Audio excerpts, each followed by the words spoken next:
Buenos días, buenas tardes, bienvenidos una vez más a un webinar de la Cámara de Comercio. El tema del webinar de hoy es la resolución de conflictos internacionales.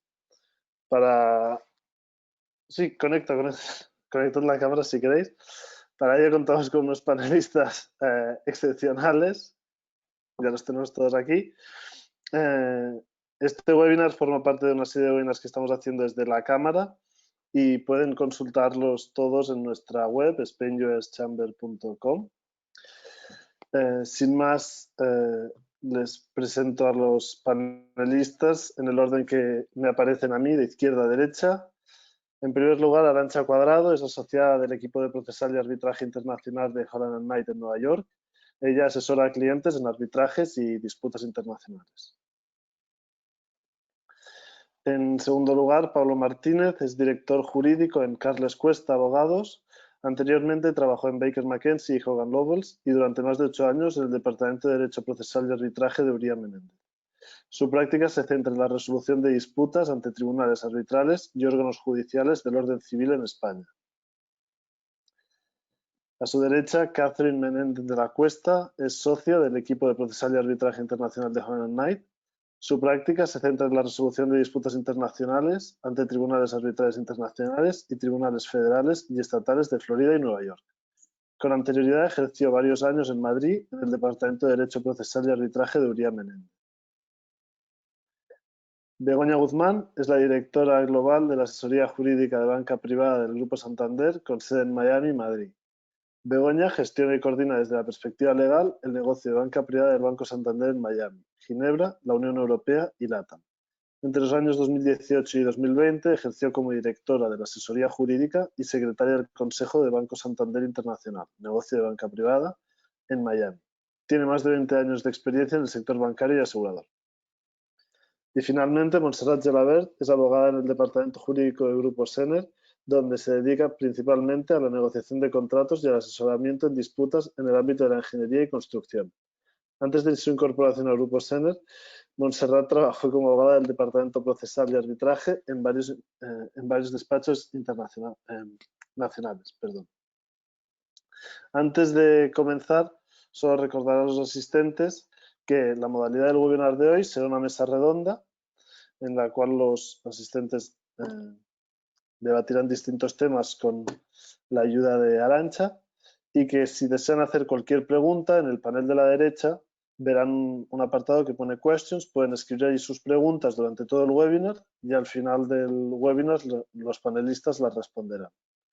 Y sin más, Arantxa, por favor. Muchas gracias, Gabriel.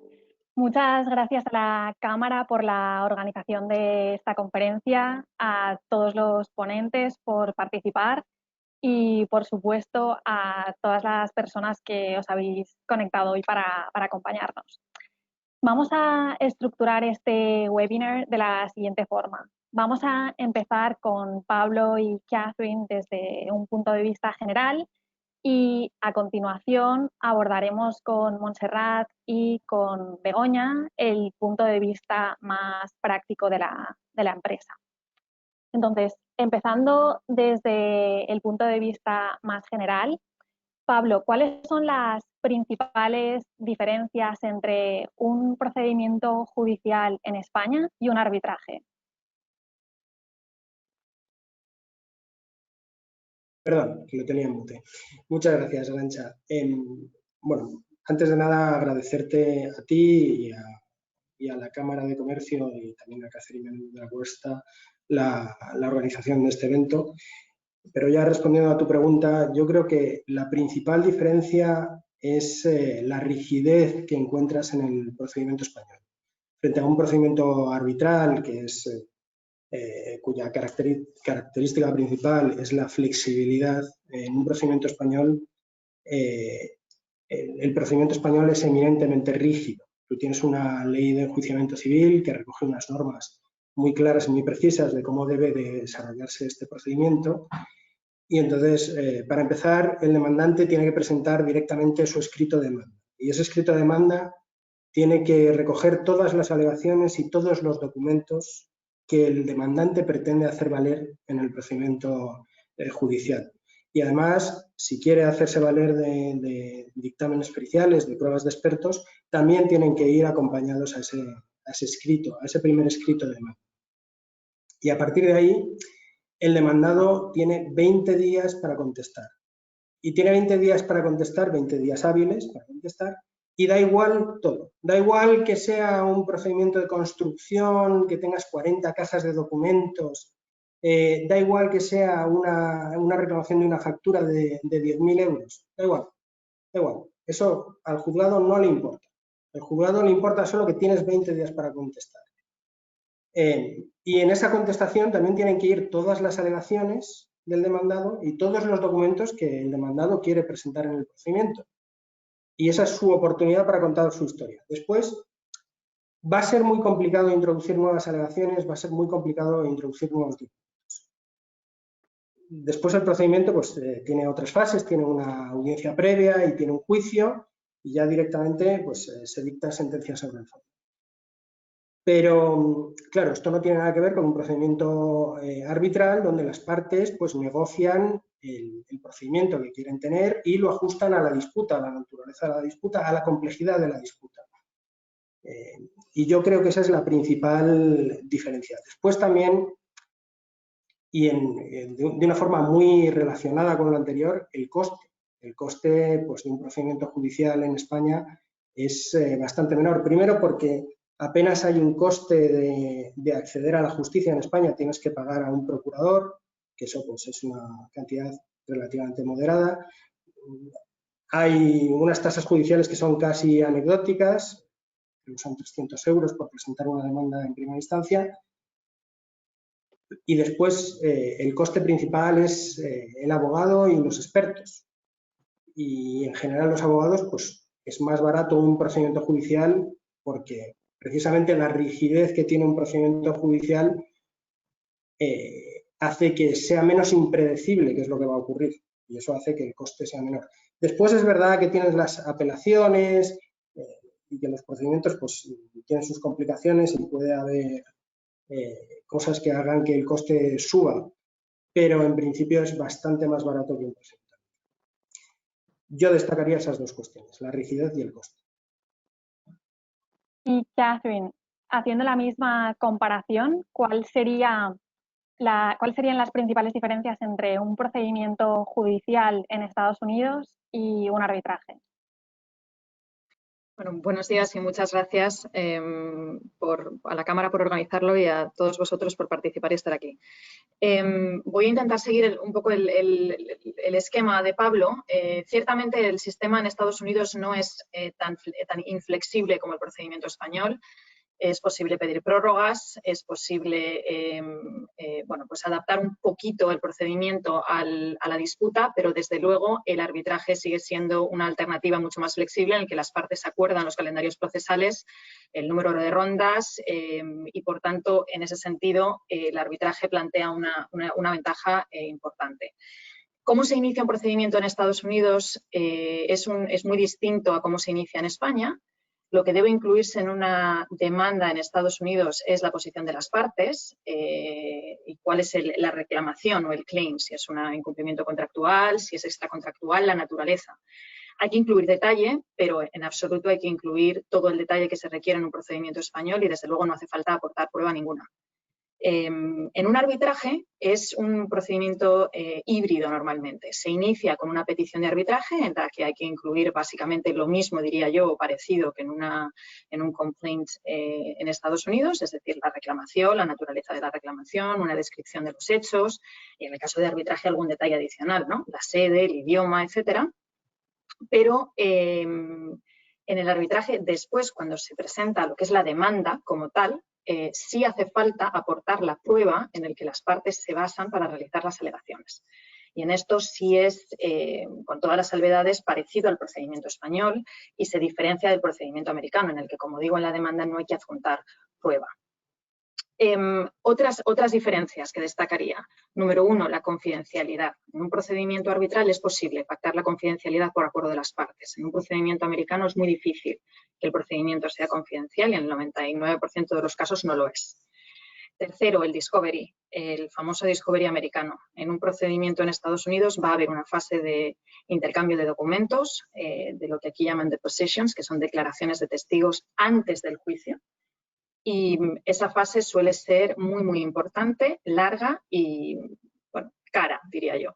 En un arbitraje no existe el discovery como tal. Sí existe, y es importante destacarlo, una fase de intercambio de documentos, pero esa fase suele ser mucho más acotada. No existen, por lo general, en el arbitraje internacional declaraciones de testigos y, por tanto, es un buen ejemplo de un procedimiento o de una fase procedimental que es híbrida y que incorpora un poquito del discovery americano, da la oportunidad a las partes de intercambiar documentos, pero es mucho más acotado. Y, por último, destacaría la posibilidad en Estados Unidos de que el procedimiento se desestime de manera temprana. En Estados Unidos es posible presentar solicitudes de desestimación antes de que exista ni siquiera discovery, y también es posible presentar una solicitud de que el caso se decida antes de que haya juicio, porque no hay elementos fácticos en disputa. Estas opciones, en la práctica, lo que significan es que los casos, la mayoría de los casos no llegan a juicio en Estados Unidos. En un arbitraje es muy difícil que el arbitraje se resuelva si no hay acuerdo entre las partes, que los árbitros lo desestimen de manera temprana. Hay mecanismos para que ello ocurra, es decir, no es que no exista la posibilidad, pero en la práctica es más bien poco común. Sí, vemos, por tanto, que existen diferencias fundamentales entre procedimiento civil en España, arbitraje, y procedimiento civil en Estados Unidos. Entonces, en la práctica, Pablo, cuando un cliente americano decide iniciar un procedimiento judicial en España, ¿cuáles son sus principales preocupaciones? Bueno, sus principales preocupaciones, en mi experiencia, son exactamente iguales que las de cualquier cliente: tiempo y coste.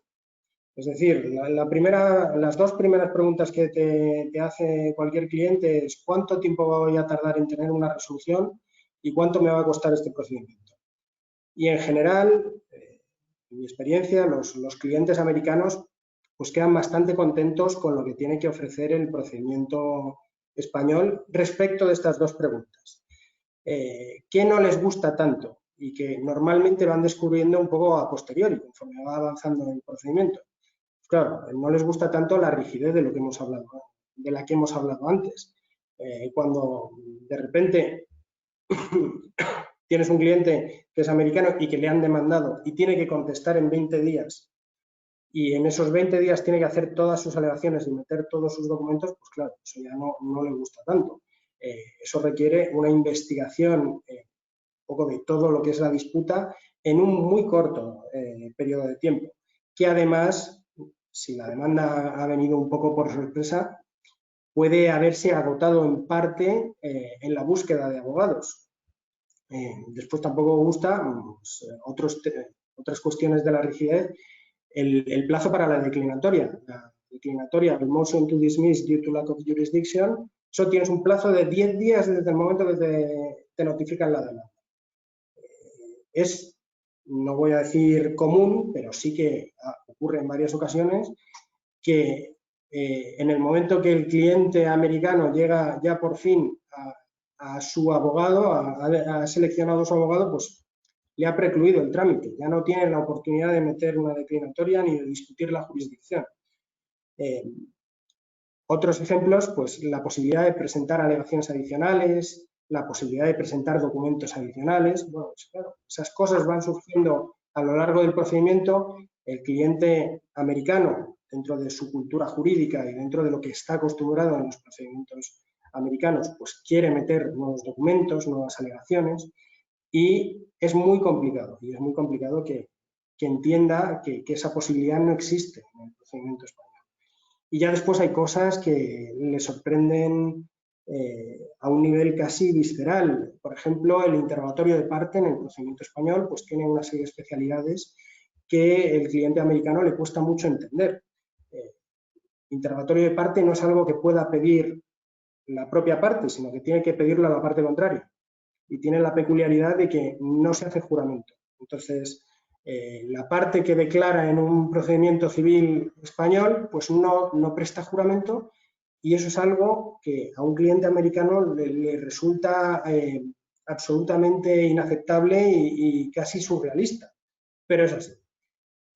Y yo creo que esto pues describe un poco las sorpresas que suelen surgir con clientes americanos en un procedimiento español.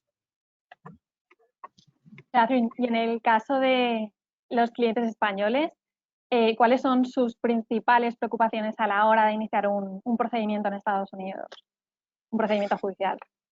Pues por seguir con el ejemplo de Pablo, de acuerdo que los clientes quieren saber lo mismo, tiempo y dinero. Y en el caso de Estados Unidos, yo diría que el contraste con el procedimiento español es que mientras que en España tenemos este procedimiento tasado del que Pablo habla, en Estados Unidos existen plazos y sabemos cuál es el procedimiento, pero las partes presentan estas solicitudes de las que hablaba antes, que pueden modificar sustancialmente el procedimiento, los plazos, la cantidad de trámites procesales y de escritos a los que hay que contestar y, por tanto, en general, el cliente español teme un poco esa incertidumbre de cuánto va a durar, cuántas solicitudes vamos a tener que contestar y cómo se va a desarrollar este procedimiento, porque el procedimiento en Estados Unidos se dice que suele estar en manos de las partes y con esto no quiero decir en absoluto que no haya plazos y que no haya orden, al contrario, es un procedimiento que claramente hay un código y se sigue, pero en la medida en la que las partes pueden presentar estas solicitudes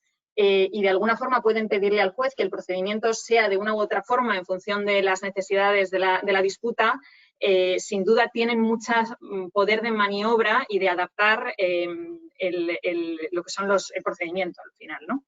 Entonces, incertidumbre. El famoso discovery. Pablo hablaba de interrogatorios. Bueno, pues el cliente español, el discovery no solamente se teme porque lleva tiempo de abogados y al final encarece indudablemente el procedimiento, sino que además en Estados Unidos hay mucho foco en lo que aquí dicen el descubrimiento de la verdad. Y sin duda el discovery es una pieza fundamental en este objetivo. ¿Cómo se intenta descubrir la verdad? Se intenta descubrir la verdad interrogando a los testigos antes de que haya un juicio, y entonces están estas declaraciones que le llaman depositions, en el que el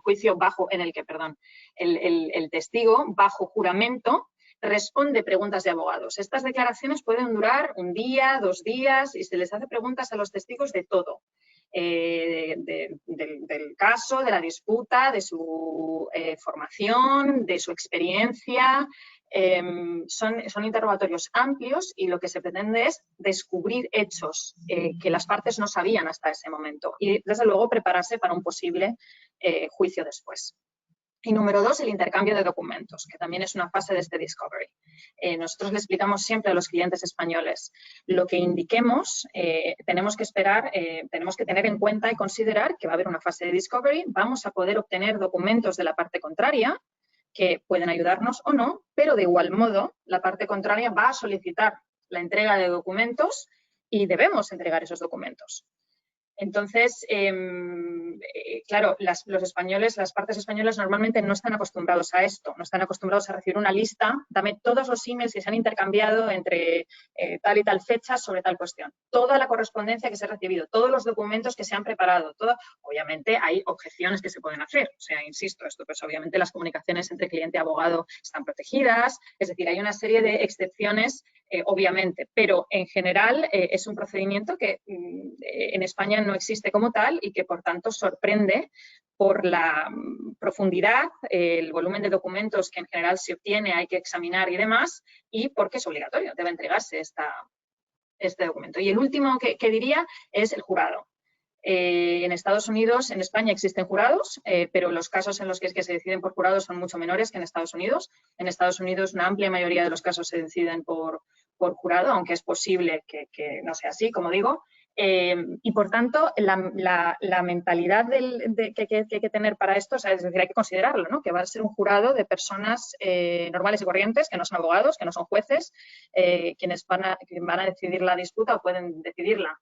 Y este es un factor que, de nuevo, añade mucha incertidumbre al procedimiento. Y, por tanto, bueno, los clientes lo tienen en cuenta, lo deben tener en cuenta y a veces transan antes de llegar a este momento de decisión por parte del jurado, precisamente para evitarse este elemento de incertidumbre. Gracias, Jasmine. Y volviendo justamente a este último punto, ¿qué porcentaje más o menos de procedimientos civiles se transan en Estados Unidos y qué porcentaje de asuntos llegan a juicio? El porcentaje realmente depende, ¿no? Pues del tipo de procedimiento, de dónde estemos, en qué tipo de juzgado, si es estatal o federal, qué tipo de disputa. Pero en general se dice que en Estados Unidos no llegan a juicio el 95% de los casos o llegan solo el 5%. Y eso no significa que se transe el 95%. Lo que significa es que las partes lo resuelven antes. Pero lo pueden resolver o bien por una de estas solicitudes previas de las que hablábamos antes, en las que no solamente se puede desestimar el caso por el juez porque no haya jurisdicción, también por otras razones, porque la demanda no incluye los elementos necesarios para prosperar. Antes hemos hablado de los elementos que debe incluir una demanda en Estados Unidos. Hemos dicho que no debe incluir toda la información y toda la prueba que se requiere en España, pero sin duda deben incluirse una serie de elementos para que esa reclamación prospere, con la idea de que la contraparte sepa por lo que me están demandando y pueda preparar su defensa en consecuencia. Cuando la demanda no incluye suficientes alegaciones fácticas como para sustentar esa reclamación, la demanda puede ser desestimada de forma temprana.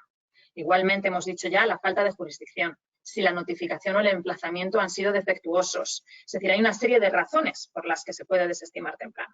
Una vez que pasa el discovery, si lo que el discovery muestra es que no hay disputa sobre cuestiones fácticas, sino que es una cuestión estrictamente legal, es posible solicitar al juez que desestime o que resuelva el caso sin un juicio. Se llama un motion for summary judgment. Y además de todo eso, como decía, está el elemento del jurado, en el que muchas veces los clientes, las partes no quieren arriesgarse y, por tanto, llegan a una resolución, a un acuerdo, antes de que se llegue a juicio. El discovery ayuda mucho. Es decir, cuando en Estados Unidos uno empieza el procedimiento, sabe lo que la demanda y la contestación dicen. Y como ya hemos dicho, dicen bastante, pero si lo comparamos con el procedimiento español, dicen mucho menos. Pero a medida que el procedimiento va avanzando, las partes descubren más hechos a través de estas declaraciones de testigos que cuentan muchas veces una película, una historia que las partes desconocían o que no pensaban que se fuera a plantear así, a través de los documentos que se entregan. Y la foto que se tiene de la reclamación y de la defensa cuando termina el discovery muchas veces puede ser muy distinta a la que se tenía cuando empezó el procedimiento. Y ahí es un buen momento para intentar llegar a un acuerdo y evitarse ese juicio que viene después. Pablo, ¿y en España cuál sería más o menos la proporción de procedimientos civiles que se transan y la proporción de procedimientos civiles que llegan a juicio? Claro, bueno, la verdad es que he estado mirando, buscando la cifra y no he encontrado una cifra oficial. Yo sí tengo la impresión de que en España se transa poco. Después seguro que se transa muchísimo más de la idea que yo tengo, porque al final en este tipo de cosas siempre hay un sesgo de disponibilidad y de experiencia propia, pero yo lo que he vivido en general es que una vez que se mete una demanda es muy complicado llegar a un acuerdo. Es verdad que hay un punto justo antes del juicio donde las partes ya conocen la posición que tiene la parte contraria, saben la prueba que se va a presentar, los testigos que van a declarar en el juicio, y ahí sí que hay un momento donde ocurre a menudo que las partes tienen un acercamiento y llegan a un acuerdo. Pero en general, no sé, el porcentaje de asuntos que llegan a juicio pues es casi todos porque al final tal y como está articulado el procedimiento español, es verdad que hay un momento donde se puede desestimar la demanda o se puede archivar el asunto por motivos procesales, por defectos en la demanda o cuestiones procesales de distinta índole, que es la audiencia previa, que precisamente tiene esa finalidad de preparar el juicio y evitar limpiar de cuestiones procesales que pudieran hacer que no haya una sentencia sobre el fondo. Pero salvo esos casos que son pues, relativamente residuales, porque si tienes un buen abogado y ha presentado bien la demanda, pues no deberías de tener problemas procesales, o no deberían de existir en la mayor parte de los casos excepciones procesales que dieran como resultado el archivo del procedimiento. Después, en el momento que una de las dos partes pide una prueba personal, es decir, que haya que practicar ante el juez, esa prueba se practica y puede ser el interrogatorio de un testigo o la ratificación de un informe por parte del experto. Y por lo tanto, casi la totalidad de los procedimientos españoles tienen un juicio, se celebra juicio. Y en cuanto al porcentaje que se transan, pues ya te digo, seguro que son muchos más de lo que me dice la experiencia, pero en general yo creo que hay dos factores que hacen que en España no se transen muchos procedimientos. Uno es el coste del procedimiento, no tanto ya que litigar es relativamente barato, como he explicado antes, sino que además el grueso del coste de la litigación se coloca al principio. Es decir, para presentar la demanda ya se ha incurrido en bastante coste. Has tenido que hacer una investigación de toda la disputa, tu abogado ha tenido que presentar sus alegaciones, ver todos los documentos, presentar los documentos, incurrir en el coste de los expertos. La mayor parte del coste se sitúa en ese momento. Es verdad que después pues, hay costes asociados a la revisión de la contestación a la demanda, a la asistencia a la audiencia previa, al juicio. No es que eso no tenga un coste, pero hay un coste muy importante al principio del procedimiento. Y entonces, a partir de ahí es complicado que las partes entren en un procedimiento de negociación porque, bueno, ya se ha incurrido en prácticamente todo el coste al principio, o en un coste muy importante. Y después hay un tema cultural. Yo no creo que en España se negocie poco, más bien al contrario, yo creo que se negocia mucho y se negocia mucho antes de acudir a un procedimiento judicial. Y los temas que llegan a un procedimiento judicial, en general, no es mi experiencia, es porque las partes ya han discutido todo lo que sienten que tenían que discutir. Y por lo tanto, pues ya dejan en manos de un tercero la decisión. Después encuentras excepciones, pero lo natural es que las partes ya hayan discutido antes de iniciar un procedimiento judicial y no vean margen para llegar a un acuerdo. Y hay otro elemento cultural también, que es la falta de confianza en la mediación. No estoy diciendo que haya una desconfianza hacia la mediación, pero en general, y de nuevo, pues hay excepciones, pero en general lo que te encuentras con las partes españolas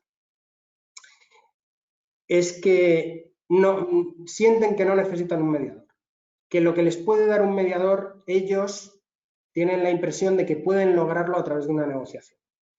Y por lo tanto, pues la mediación es todavía, a día de hoy, a pesar de que hay muchos esfuerzos por potenciarla, pues es todavía residual, por lo menos en el ámbito empresarial. Es verdad que hay otros ámbitos muy concretos donde sí está funcionando y cada vez, y yo creo que tiene mucho sentido que funcione, pero en el ámbito empresarial los empresarios sienten todavía la idea de que para lo que les puede dar un mediador, ellos lo pueden lograr a través de una negociación y que no les aporta demasiado. Y esa idea pues hace que haya una falta de confianza en la mediación y dificulta transacciones pues, que podrían llegarse a través de una mediación, que es un mecanismo distinto, pero que también evitaría o permitiría terminar de forma anticipada el procedimiento judicial. Y yo creo que estos dos factores son los principales. Y pasamos ahora al punto de vista de los usuarios de los distintos mecanismos de resolución de controversias. Montserrat, a la hora de negociar las cláusulas de resolución de disputas, ¿cuáles son los criterios que tenéis en cuenta a la hora de optar entre someter vuestras disputas a arbitraje o a tribunales estatales? Buenos días a los que estáis en Estados Unidos, buenas tardes a los que estáis desde España. Muchas gracias, lo primero, por dejarme participar en este webinar. Contestando a tu pregunta, nosotros desde Sener, que es una empresa con contratos prácticamente internacionales, en el 90% de los contratos que firmamos, analizamos cada uno de los contratos para elegir la cláusula que mejor se adapta a la controversia que pueda llegar a surgir. No es lo mismo para nosotros un contrato en el sector público, con una empresa pública o con un cliente que actúa para una empresa pública, que un contrato puramente en el marco de las empresas privadas. Lógicamente, en un contrato público, la posibilidad que tenemos de elegir un arbitraje o cualquier otro sistema de resolución que no sea los juzgados y tribunales del país que está siendo parte en ese contrato, es más complicada que en un contrato privado donde prácticamente, si podemos, se someten a arbitraje. ¿Qué más influye? Influye, por supuesto, el país de la prestación de servicios o la jurisdicción a la que habría que llegar a someter ese contrato. Yo creo que no cuento nada raro si digo que hay países plenamente confiables en su jurisdicción ordinaria y hay otros países en los que no podemos fiarnos de los jueces y tribunales de ese país, pues por distintas cuestiones políticas. Entonces, lógicamente, analizar cuál es el país al que habría que someterlo es otra de las cuestiones que tenemos en cuenta.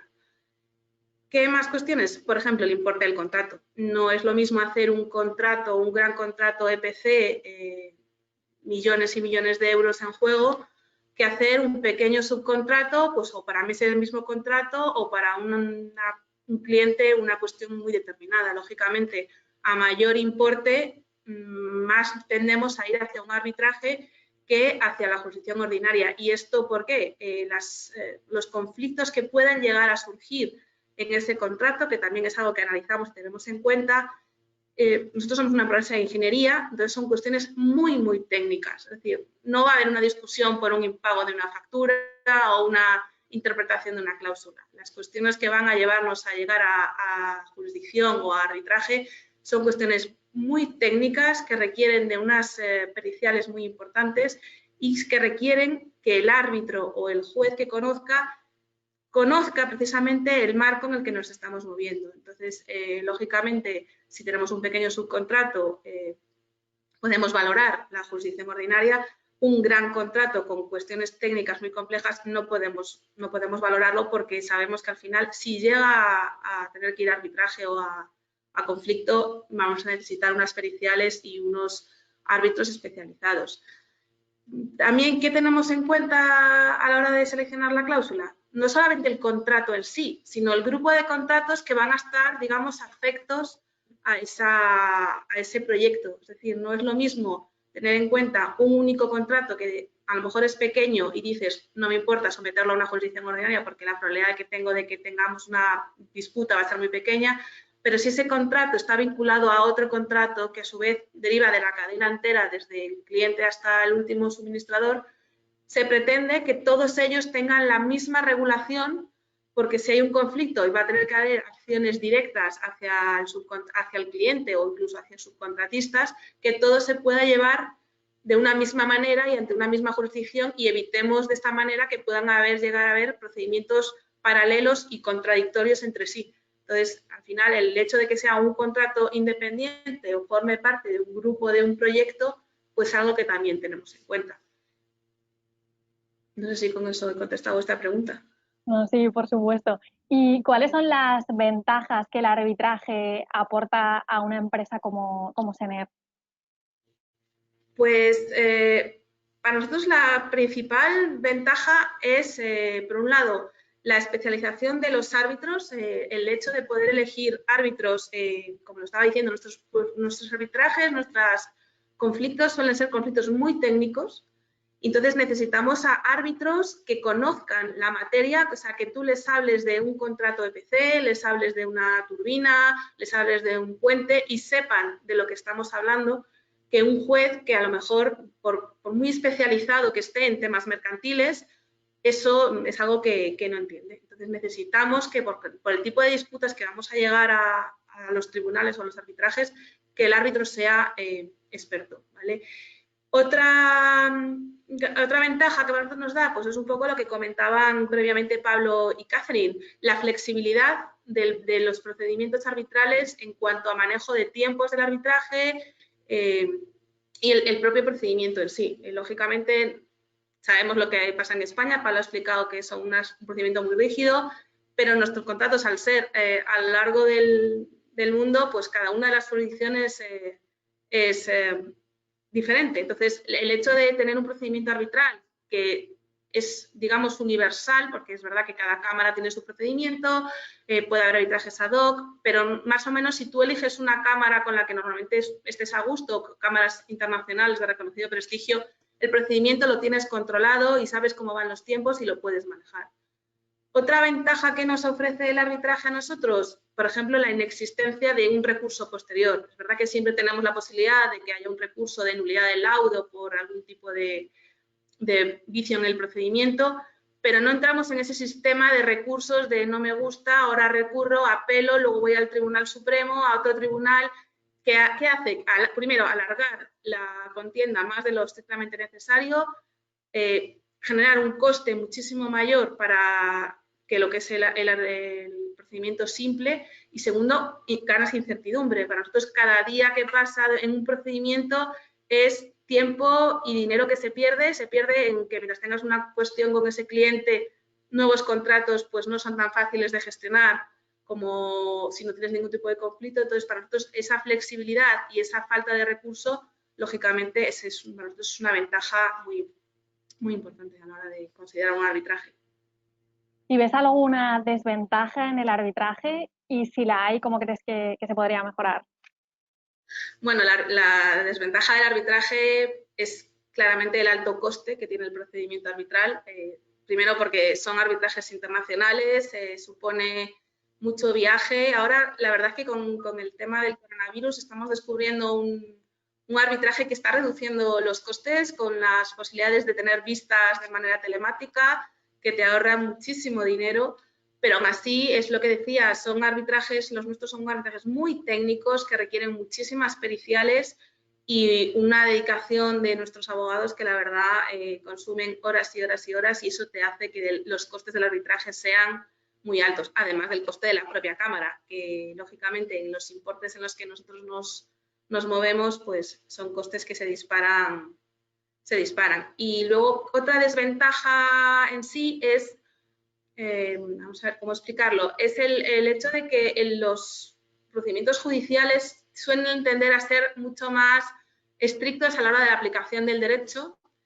Y, sin embargo, los arbitrajes, digamos que intentan dar un poco más de beneficio a cada una de las partes. Es decir, un arbitraje nunca gana uno, siempre ganan los dos o pierden los dos, según de cómo se haga la lectura. Yo creo que siempre ganamos los dos, y eso no suele pasar en las jurisdicciones. Entonces, si tú tienes un caso realmente muy sólido, pues el arbitraje al final sabes que vas a salir, digamos, no tan reforzado como tú crees que tienes tu postura. Para nosotros son las dos, digamos, desventajas que tienen las jurisdicciones. Bueno, luego está claramente las jurisdicciones que no son nada confiables, en las que siempre intentamos evitarlo, pero bueno, a veces no puedes evitarla. Entonces ahí ya tienes una incertidumbre que sabes que la posibilidad que tienes de llegar a un conflicto tienes que transarlo como sea, porque no tienes posibilidad de éxito alguno en esa jurisdicción. ¿Y habéis tenido alguna situación en la que os hayáis arrepentido del método de resolución de controversias que habéis elegido? Por ejemplo, algún caso en el que tengáis una cláusula arbitral en el contrato y cuando surge la disputa os dais cuenta de que tal vez hubiese sido mejor un procedimiento judicial o al revés.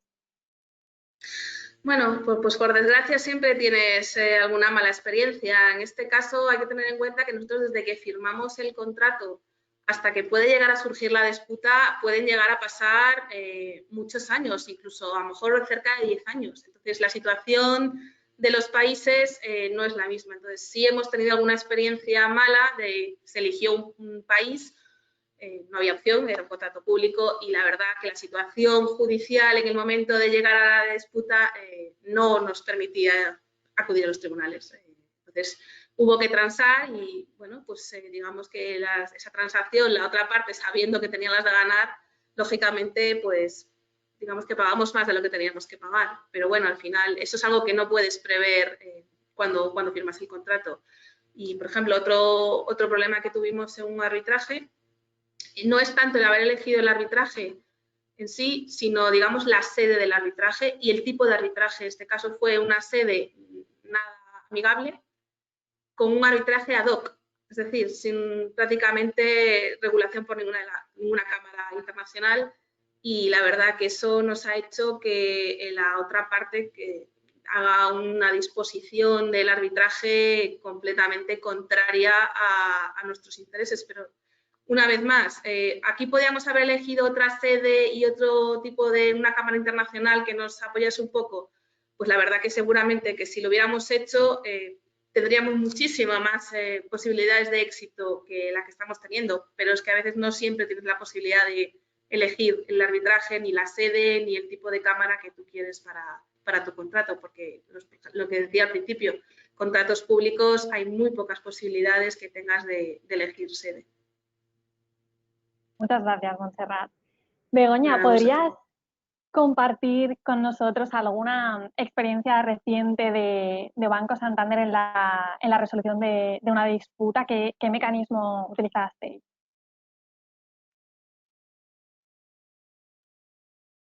Ahora, claro que sí, encantada. Bueno, antes que nada, dar las gracias a la Cámara, a Catherine, a Pablo, a todos los que han hecho posible este seminario y a todos los que estáis ahí, tanto en Madrid como en Estados Unidos. Sí, vamos a ver, yo creo que lo más interesante de lo que puedo compartir con vosotros, tengo cierta experiencia como usuaria de servicios de arbitraje y de mediación, pero quizá la experiencia más reciente que ha tenido aquí el banco de Miami, el Banco Santander International en Estados Unidos, fue una mediación que cerramos en diciembre del año pasado. Y creo que es un caso, o para mí fue un caso desde el punto de vista profesional muy interesante y muy representativo de las ventajas de la mediación, porque nosotros llevábamos peleados o en discusiones 2 años y medio con la otra parte. En este caso, además, la contraparte era contraparte en esta reclamación, pero además es uno de los proveedores de referencia del banco del grupo a nivel mundial, ¿no? Entonces, con todo el componente político, de gestión y demás. Y además la cuantía de la reclamación era una cuantía muy importante y, como ha comentado también antes Montserrat, era una reclamación basada en un incumplimiento de un contrato, pero que como subyacente tenía distintos contratos en distintas jurisdicciones, en este caso en Latinoamérica, y también con otro contrato sometido a derecho suizo, ¿no? Entonces, desde el punto de vista técnico, digamos, jurídico, era muy complicado. Era una disputa en la que había elementos financieros, elementos aseguradores y sometido a 3, si no recuerdo mal, a legislación americana en una parte, a legislación helvética suiza y a legislación brasileña, ¿no? Y además era un asunto que estaba enquistado, que llevábamos 2 años y medio intentando solucionar y no había forma. Durante estos 2 años y medio, como os podéis imaginar, pues no entramos en fase de discovery, pero casi, ¿no? Intercambiamos mucha documentación, tuvimos muchas entrevistas con los key players en las 3 jurisdicciones, o sea, fue una gestión muy complicada y estábamos ya listos para interponer la reclamación judicial porque, bueno, también pues desde el grupo nos decían, oye, esto lleva 2 años y medio, aquí hay mucho dinero en juego, es además una pérdida que tenemos que dotar provisión, ¿no? Toda la parte de la cuenta de resultados, estamos en el mes de diciembre, o solucionáis esto ya, o tenemos que dotar provisión, ¿no? Entonces, un poco para que os hagáis idea también un poco del escenario de presión en el que cuando estamos hablando, como comentaba también Montserrat, ¿no? de grupos internacionales y de cuantías relevantes, hay muchos elementos en juego y no únicamente el puramente legal o jurídico, ¿no? Entonces, con ese contexto, bueno, pues y siguiendo la recomendación de un despacho local de aquí de Miami con el que trabaja el banco, nos lanzamos a por la mediación.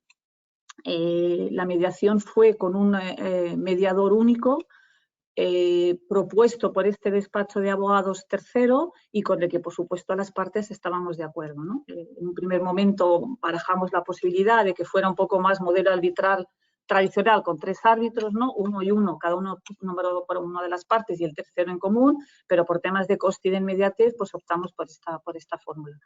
El proceso o el procedimiento de mediación duró como aproximadamente 3 meses y la experiencia fue muy positiva. Fue muy positiva porque conseguimos solucionar el tema. A mí me resultó, bueno, como un poco experiencia, ¿no? Me resultó muy llamativo el procedimiento, la fórmula, y un poco retomando el comentario que decía antes Pablo, ¿no? Que a los clientes españoles a lo mejor utilizan menos la mediación o cualquier sistema alternativo de resolución de controversias porque entienden que, oye, ¿para qué voy a poner aquí un tercero si yo lo sé hacer solo y yo me pongo de acuerdo y yo lo... Bueno, pues para mí esto fue un ejemplo claro de cómo muchas veces crees que eres capaz de solucionar un tema y lo que necesitas es precisamente un tercero independiente, un tercero objetivo que coja, que absorba información de las dos partes, evidentemente con unos conocimientos técnicos que en nuestro caso eran fundamentales, ¿no? Y cómo eso te puede llevar a desatascar una situación que llevaba, como digo, pues casi 3 años, ¿no? Entonces, bueno, la experiencia fue súper positiva, el plazo de tiempo para llegar a ese acuerdo fue muy bueno. También me pareció muy interesante el hecho de que el mediador lo que hace en realidad es acercar las posiciones de las partes, a diferencia del árbitro, ¿no? Que emite un laudo y es vinculante. Aquí lo que hace es guiarte con distintas fórmulas, con distintas técnicas, que en definitiva lo que buscan es buscar los elementos que tienes en común, que muchas veces, precisamente porque llevas enzarzado en una discusión mucho tiempo, no eres capaz de identificar, y cuando un tercero te ayuda con unas técnicas y con unos mecanismos, pues te das cuenta que en definitiva, oye, pues que hay más cosas en común de las que te parece y que iniciar una reclamación judicial pues quizá no sea lo más recomendable, ¿no? En nuestro caso, además, en este caso que os comento, nosotros teníamos por contrato, pues, digamos, el contrato marco, ¿no? El macro, ¿no? Los subyacentes, la disputa, en caso de cualquier disputa, las partes se habían acordado someter a tribunales de Nueva York y a pesar de esto, y aunque estábamos ya listos, decidimos cambiar, ¿no? Que yo creo que también ese es un mensaje importante. Es fundamental que las partes, previo a que surja una disputa o una duda en cuanto a una interpretación, tengan claro cuál va a ser el método de resolución de conflictos, pero también es muy importante esa flexibilidad de decir, bueno, pese a lo que yo tenga pactado por contrato, por las circunstancias, pues me puede interesar una cosa distinta, ¿no? Bueno, esto es un poco el resumen de la experiencia esta reciente. Sí, la experiencia fue claramente positiva. ¿Qué características de la mediación destacarías como método de resolución de controversias? A ver, destacaría, bueno, algunas de las que ya se han comentado, ¿no? El tema de la confidencialidad para nosotros era clave, era fundamental. ¿Por qué? Bueno, pues porque al final las partes en disputa son 2 grupos multinacionales y esto puede tener, pues como os podéis imaginar, todo tipo de impactos, ¿no? El tema también de la profesionalidad del mediador. Como se ha comentado antes, normalmente cuando acudimos a arbitraje o a mediación, es verdad que también hay arbitrajes de consumo y para cuestiones menores, pero cuando estamos hablando de empresas o de multinacionales o de empresas con intereses en distintas jurisdicciones, normalmente son temas bastante técnicos. Técnicos, insisto, no solo desde el punto de vista legal y jurídico, sino porque están vinculados a muchas cosas, ¿no? Hay muchos subyacentes. Entonces, para nosotros era muy importante asegurarnos que podíamos apoyarnos en una persona que tuviera los conocimientos técnicos. Con el tema de costes un poco discrepo y probablemente soy la que menos experiencia tiene de todos los que estamos en este panel, ¿no? Yo tengo experiencia básicamente como usuaria, pero al final mi experiencia y lo que yo creo es que aunque de entrada el arbitraje o la mediación puedan parecer sistemas caros, si hacemos una cuenta global de cuántos recursos vamos a dedicar internamente a preparar un contencioso, las incertidumbres que presenta un contencioso, en fin, todos los temas que se han planteado encima de la mesa, también el coste de oportunidad, ¿no? De tener dedicados esos recursos a un juicio, o en este caso reciente que os comentaba, ¿no? A estar pleiteando o en precontencioso durante 3 años. Si eso se hubiera llevado desde el principio a una mediación, a un arbitraje e hiciéramos la cuenta global, ¿no? La cuenta como la haría un consultor, un auditor, probablemente no es tan caro como de inicio puede parecer, ¿no? Y luego para nosotros también era muy importante el control, que también se ha comentado, el control del procedimiento.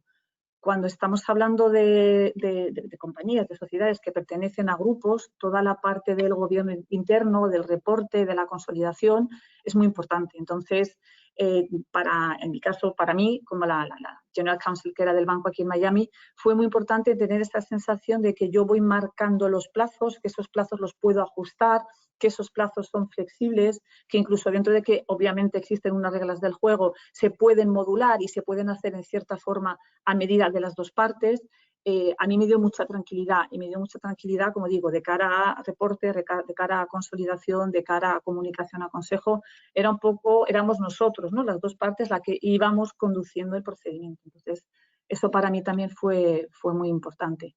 Yo creo que las principales ventajas son esas: confidencialidad, profesionalidad del mediador, una cierta sensación de control sobre lo que está ocurriendo, la rapidez.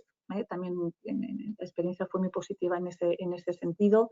Y luego un poco un punto de discrepancia que lo dejo ahí, partiendo de que no soy una experta en la materia, sobre el tema de costes.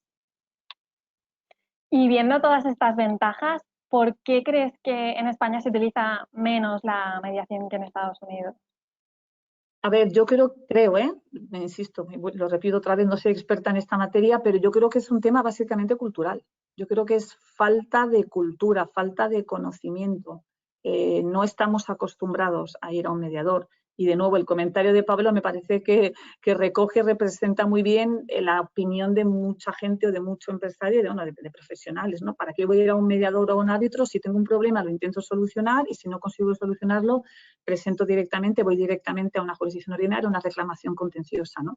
Esa es mi impresión. No puedo compartir datos y no puedo compartir, digamos, experiencias reales, ¿no? Sí que he visto también que, por ejemplo, en otras materias, en temas de consumo o en temas de reclamaciones de seguro, hay algún proyecto también en el que el banco está metido por ahí, sí está funcionando, ¿no? Incluso los sistemas alternativos de resolución de controversias online, ¿no? Los ODRs, ¿no?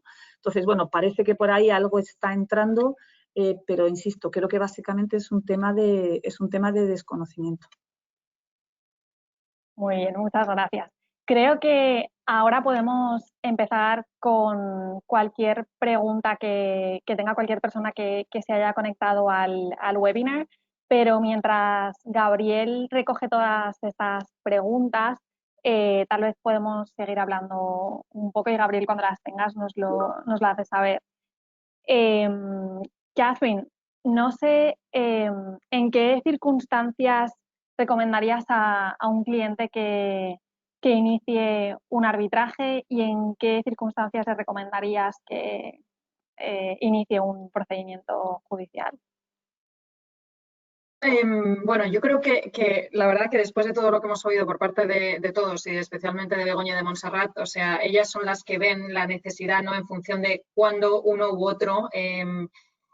Yo creo que en general, y estoy pensando en disputas internacionales, en las que hay grandes diferencias culturales en los procedimientos que se van a seguir.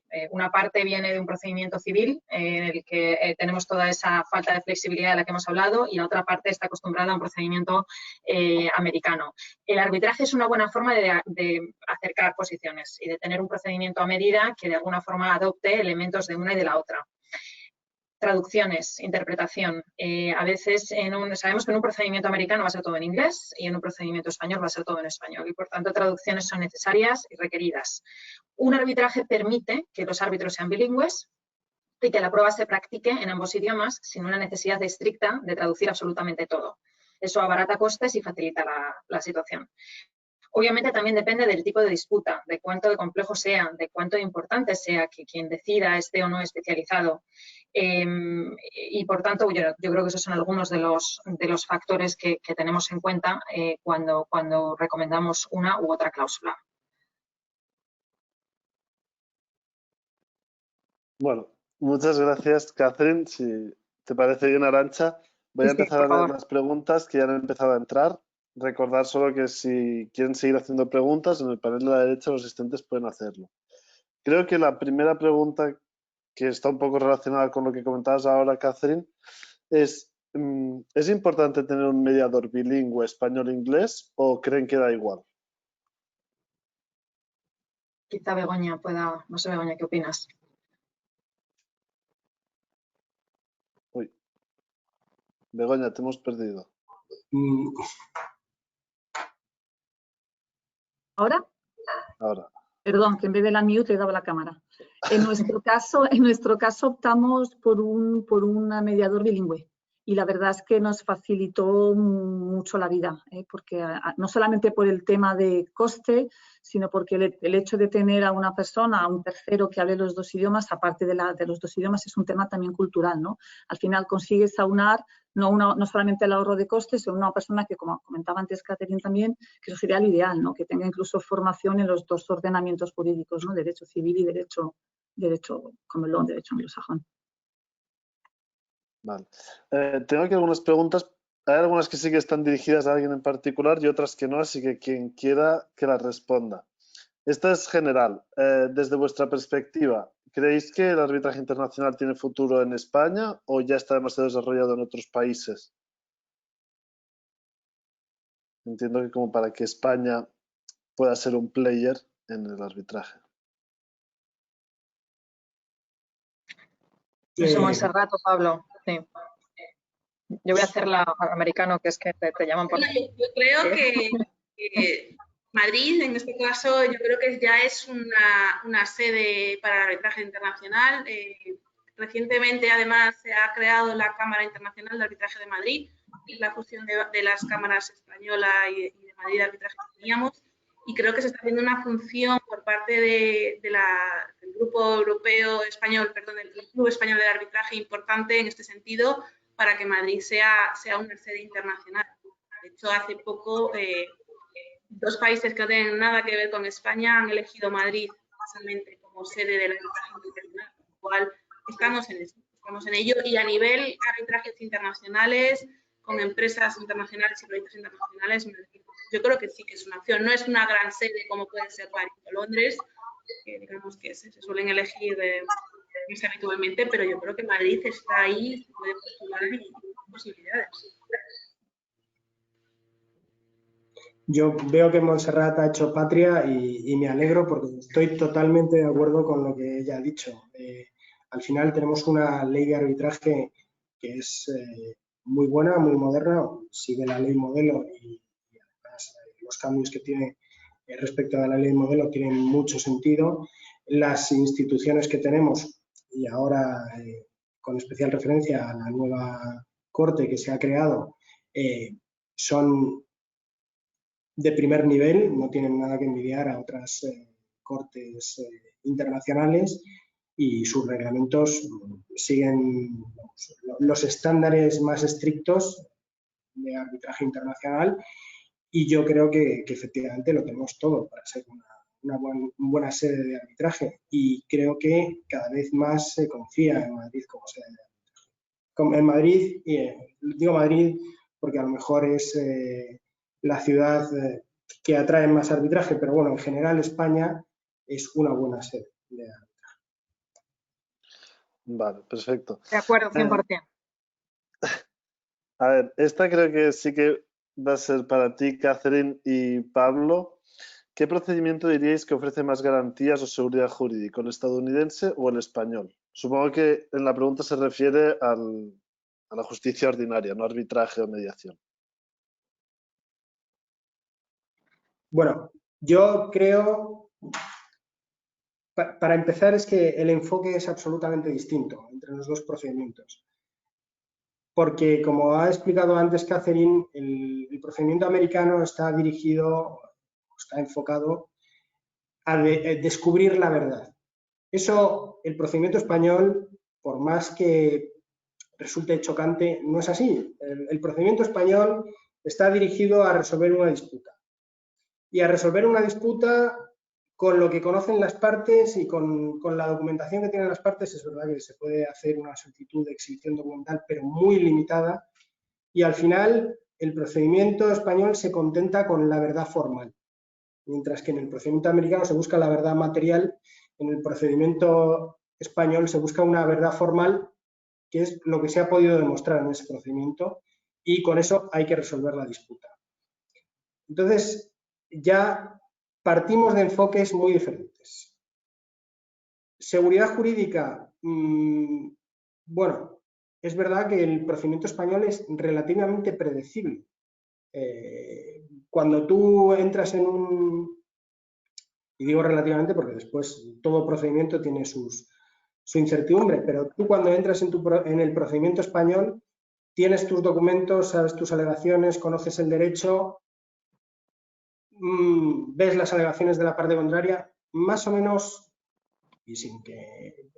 Es relativamente fácil adelantar el resultado. No, evidentemente, pues siempre, ya digo, hay incertidumbre y no todos los casos son claros, por eso se va a los procedimientos judiciales. Pero en principio yo sí creo que el procedimiento español te da bastante seguridad jurídica. Lo que pasa es que parte de un principio absolutamente distinto. Yo estoy de acuerdo, vamos, Pablo tiene una experiencia mucho más cercana que la mía. Yo hace años que no ejerzo en España, pero desde luego, si pensamos, yo creo que depende un poco de qué es seguridad jurídica y qué son esas garantías procesales de las que hablábamos. Es una cuestión un poco compleja y a veces filosófica. Yo creo que ambos sistemas son sistemas sólidos y sistemas en el que las partes tienen lo más importante, que es una oportunidad procesal de presentar su caso y de resolver el problema. Coincido con Pablo en que la manera en la que se resuelve el problema y en el que se entiende que hay que resolver ese problema es distinto. Desde luego, en Estados Unidos las partes tienen esa oportunidad amplia, tienen múltiples plazos, múltiples solicitudes, múltiples opciones de conseguir documentos, testigos y de presentar ese caso. Solamente apunto, tener esa oportunidad también implica poder permitírsela.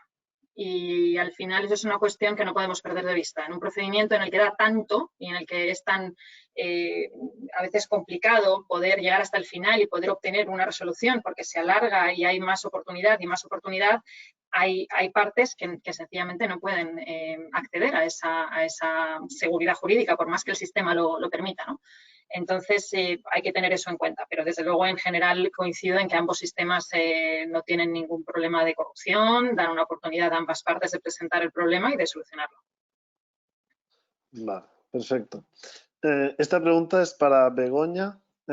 ¿Crees que la mediación debe ser obligatoria antes de iniciar un procedimiento contencioso o crees que debe ser voluntaria?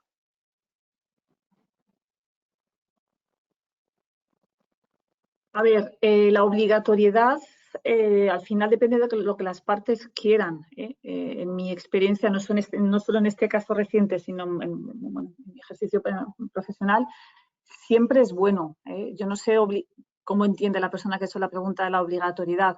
Desde luego, en mi opinión, el escenario ideal es un escenario en el que las partes por contrato pactan un sistema alternativo previo a, en su caso, tener que acudir, si este no fuera exitoso, a una mediación, ¿no? Pero si pudiera elegir el escenario ideal, sería ese, en el que ya de saque, cuando se está negociando un contrato, en lugar de acudir a la jurisdicción ordinaria, se acude a la mediación o al arbitraje. Y siempre con el matiz que hemos comentado también antes, que incluso aunque de entrada, por el motivo que sea, ¿no?, pues no se haya pactado así, siempre cabe, evidentemente, con acuerdo entre las partes, optar en un momento posterior a una mediación o a un arbitraje. Vale, perfecto. Después aquí tenemos otra pregunta, esta es general también. ¿Qué tan diferentes son los conceptos de un ataque a jurisdicción en Estados Unidos versus España? ¿De un qué? Perdóname, porque ha habido... Ataque a jurisdicción.